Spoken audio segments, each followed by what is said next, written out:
রাত্রিবেলা একটা খবর আসে, হোটেল কন্টিনেন্ট ধর্মনগরে একটা দুজন লোক এসেছিল থাকার জন্য, সাসপেক্টেড বিহারি।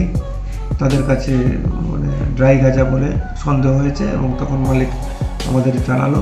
অ্যাকর্ডিংলি আমরা গিয়ে এগুলো সাসপেক্টেড ড্রাই গাঁজা দুজনকে আটক করলাম এবং ড্রাই গাঁজা অ্যাপ্রক্স 20 কিলো গাঁজা আমরা উদ্ধার করেছি। এই বিষয়ে একটা স্পেসিফিক কেস হবে, কোর্টে তাদের কালকে ফরওয়ার্ড করা হবে। এর মধ্যে কতজনকে ধরা হয়েছে, তাদের নাম কি? দুজন ধরা হয়েছে। দুজন হচ্ছে, একজন নাম হচ্ছে রঞ্জয় কুমার আর একজন হচ্ছে সকল দিসরয়।